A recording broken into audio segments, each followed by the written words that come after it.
Efficiency is the most important tool in the studio. And what I'm going to show you today is fairly niche, but whether you're someone who works in the industry or someone who desires to work in a studio or have your own studio one day, there's an opportunity to learn something here.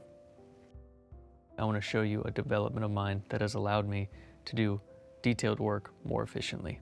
So let's check it out. Anyone that works in Pro Tools has a love-hate relationship with Beat Detective.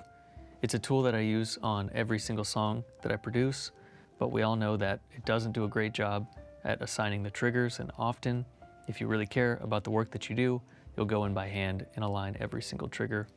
And if Beat Detective is a new concept to you, as it was for me at one point in my life, we're not talking about triggers like sample replacement, but we're talking about the computer assigning these points on each individual hit of the drum that then we can use to time align it.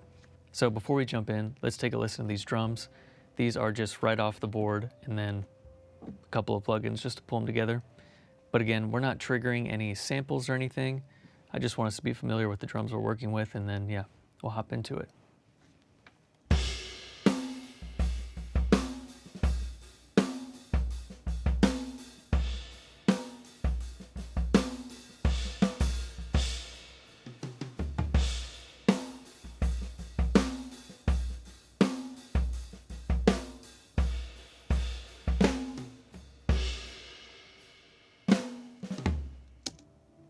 Sounds like drums. So let's take a look.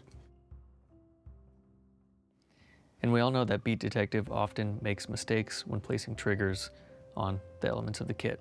So there was this problem I was constantly running into, and I'll show you what it looks like. So we know that there's probably going to be some errors in these triggers, so let's take a look.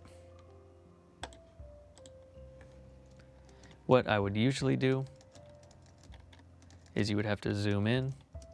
This one's a little late. Okay, we zoom out a little bit. Come over here. Zoom in. Let's check this one. This one's a little late as well.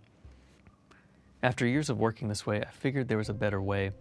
And again, when you're working on a lot of songs, anything to make your process more efficient without compromising quality is needed. So let's take a look at the first way we can solve for this.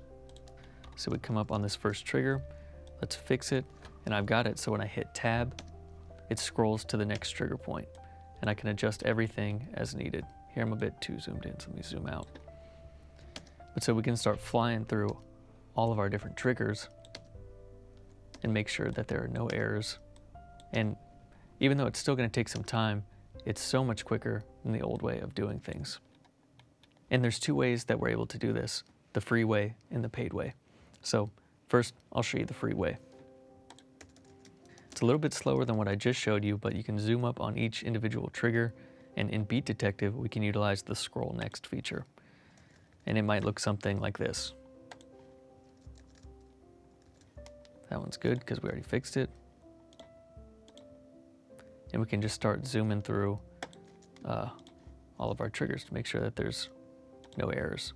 But once I found Soundflow, which is a program that lets you make your own custom commands in Pro Tools or in other DAWs, I realized that, well, if I just assigned my own quick key to that command, I could do it a lot faster without having to move my mouse.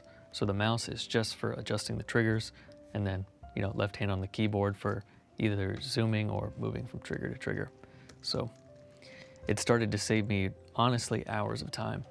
And yeah, if you want to learn anything more about Beat Detective or how we're able to create quick keys like this, let me know and I'm happy to make more videos. So I'll see you on the next one.